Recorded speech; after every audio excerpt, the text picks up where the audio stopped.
Qué lejos. Por Iván Rincón Espriu. Una reflexión pesimista para ponerte de mal humor. Qué lejos han quedado las épocas de personas pensantes y actuantes, realizadoras de hazañas memorables, creadoras de obras inmortales que inmortalizaban también a sus autores y autoras. Qué lejos han quedado los grandes hombres y las grandes mujeres, los seres gigantes que hacían revoluciones, acababan con las inercias de la humanidad en algún sentido y transformaban el mundo. En rigor, hacían más que transformarlo al cambiar el contenido, además de la forma. Cuando uno se asoma por la ventana que suelen ser las redes sociales y navega por ese mar infinito de mediocridad y estupidez, superficialidad y pequeñez, difícilmente recuerda que también existieron Marx y Engels, Lenin y Trotsky, Rosa Luxemburgo y Karl Liebknecht, Jean-Paul Sartre y Simone de Beauvoir, y que Sartre rechazó el Premio Nobel de Literatura por considerarlo un premio burgués. También el militar y diplomático vietnamita Le Duc Tho rechazó el Premio Nobel, de la Paz en su caso, cuando le fue concedido por las mismas razones al genocida Henry Kissinger. Por un momento pensé que Bob Dylan rechazaría el Premio Nobel. Lo pensé durante la tardanza en responder al anuncio, pero la grandeza del cantautor está en su obra, no en sus actos, y tampoco la refleja el Comité del Nobel con su ignorancia, su incongruencia, su pragmatismo, algo que suele ser desprecio a la ética, y su ambigüedad a conveniencia mercantil.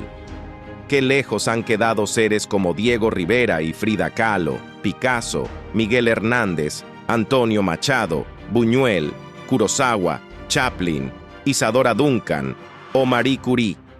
La humanidad se aleja de Hipatia en la medida que los herederos de sus asesinos se acercan a Jesús de Nazaret, aunque haya nacido antes. Ahora, los monstruos del cine que no conoce límites, como Zhang Yimou, son asimilados por Hollywood y prostituidos en parte por su propia caída en tentaciones baratas. Ahora, los talentos vendibles pasan necesariamente por Got Talent, que no siempre alcanza la altura del concursante, como sucedió con The Sacred Rihanna en la plataforma occidental, después de su triunfo más que rotundo en las audiciones de talento asiático. El creador mismo de Got Talent exhibió su enanismo ante Rihanna por miedo a la magia negra, la nigromancia y el ilusionismo de culto satánico. Revelaciones tan sorprendentes como Susan Boyle terminan edulcoradas y suavizadas por las compañías productoras, no sin antes padecer severas crisis de salud mental. Prodigios infantiles como Amira Willig-Hagen o Grace Van der Waal pierden la gracia y el carisma natural una vez que maduran y el mercado los amolda, los aliena, mutila y aplana su personalidad única y su originalidad creadora, inclusive su frescura y su espontaneidad. Qué lejos estamos ahora de genios como el de Hedy Lamarr, tan lejos o más que en la época de su existencia. Estados Unidos como país y la humanidad en general tampoco estaban preparados entonces para un fenómeno de tal envergadura.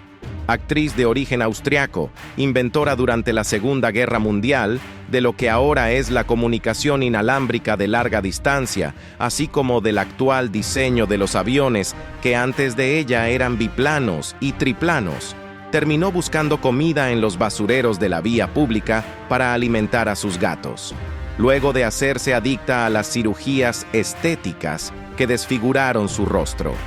El gobierno gringo robó la propiedad intelectual de sus inventos y ahora Joaquín Sabina canta: "Acabaré como una puta vieja, hablando con mis gatos". En vez de rendir homenaje a quien honor merece, hace alusiones ofensivas. Pero, ¿qué otra cosa podíamos esperar de un taurófilo, sionista, ideológicamente acomodaticio, drogadicto y homosexual de closet que se dice mujeriego? Qué lejos ha quedado inclusive la valoración de la genialidad, el reconocimiento de la superioridad minoritaria por las mayorías inferiores en términos de capacidad humana, sobre todo cerebral, el respeto a la dignidad, que hoy parece una isla tragada por el mar de basura que a su vez produce la humanidad, huelga decirlo, en su absurdo afán de masificar las miserias con menos obras que sobras. Cuán distante la visión de algo distinto. Qué rápido quedó atrás, por ejemplo, la juventud revolucionaria de Fidel Castro, Camilo Cienfuegos y Ernesto Che Guevara. Y qué rápido se aleja la estela de Nelson Mandela. En México, un país amnésico y mediocre por naturaleza y antonomasia, al morir Carlos Monsiváis en 2010 y Francisco Toledo en 2019, se acabaron las épocas de personas extraordinarias.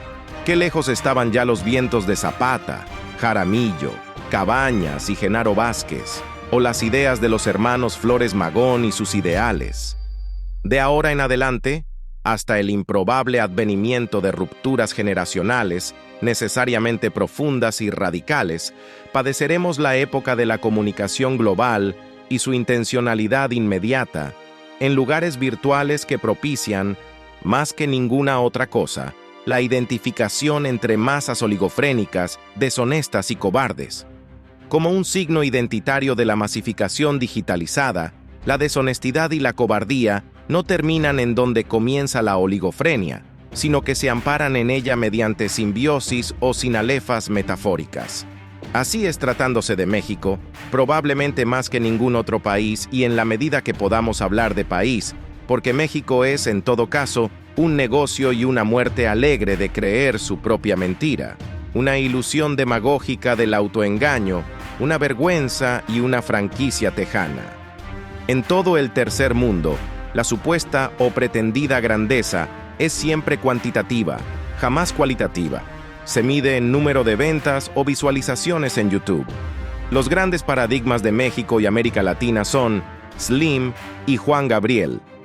Después de Bach, Beethoven, Chopin, Vivaldi, Tchaikovsky o Wagner, ¿hubo alguien que por lo menos intentara cumbres similares? Lo normal ahora es padecer inclusive narcocorridos en Aurrerá, reggaetón en las calles y hasta en concursos de talento. Qué lejos quedaron Brahms, Verdi, Schubert, Debussy, Strauss, Paganini, Liszt. De Van Gogh y Gauguin no quedan más que parodias.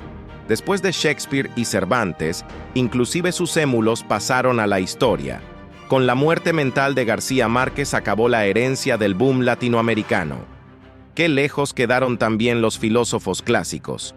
Y su legado se reduce hoy, en el mejor de los casos, a citas en imágenes de texto, los llamados memes, a lugares comunes en Facebook, Twitter, Instagram, que a su vez parecen sustituir a los libros y compiten con YouTube en ese despropósito. Ahora, para los antilectores que vemos concurrir en las redes sociales, una imagen de texto vale como referencia indiscutible de autoridad intelectual. Siempre hubo genios inmensos, pero incomprendidos en su momento, como Galileo Galilei y Charles Darwin, genios asesinados por el fanatismo y la barbarie, como Hipatia y Federico García Lorca, o por el atraso institucional, como Alan Turing, genios cuya grandeza no fue reconocida y valorada en su verdadera dimensión, sino mucho tiempo después de que murieran en la miseria y la soledad, como Wolfgang Amadeus Mozart y Edgar Allan Poe. Ahora, en el mejor de los casos, los habrá con más razón. Por encima de las masas infrahumanas siempre hubo masas encefálicas de minorías privilegiadas en ese aspecto, que aceleraban el curso de la historia con grandes y valientes saltos, encauzándolo a veces mediante virajes, cúmulos de rectificaciones urgentes. Pero aquellas valentías legendarias son relegadas al olvido por las mayorías actuales. Cada vez más lejanos, los seres excepcionales han quedado en el pasado y de ahora en adelante nos referiremos a ellos con nostalgia y añoranza, con pesimismo y amargura por el presente, y su proyección hacia un futuro inexistente, o acaso incierto y oscuro, inclusive distópico si nos ponemos imaginativos y literarios. En las próximas décadas no veremos ni siquiera la gestación de una generación superior a las corrientes en cuanto a capacidad creadora y constructiva, ni en el terreno de los valores éticos y morales, ni en las relaciones solidarias. Más bien continuará, para decirlo de una vez, el retroceso en la evolución de la especie humana, y por el contrario, veremos destrucción normalizada por la inercia y la perpetuación de los males, ingenio destructivo, ingeniería bélica, ciencia criminal, manipulación mediática, fundamentalismo político y religioso, imbecilidad en masa, ignorancia, televisión, fútbol y caídas en trágicas trampas con nombres de panaceas indiscutidas como progreso y democracia. Todo lo demás, una vez olvidado, será gloria pretérita. ¿Qué tiempos aquellos? Diremos los ancianos de todas las edades que suframos un ápice de conciencia y memoria del naufragio, mientras la juventud, según el concepto inventado por la moda, o sea, la juventud engendrada por el mercado, seguirá pisoteando los últimos restos de su alma, con la mirada fija en una pantalla móvil.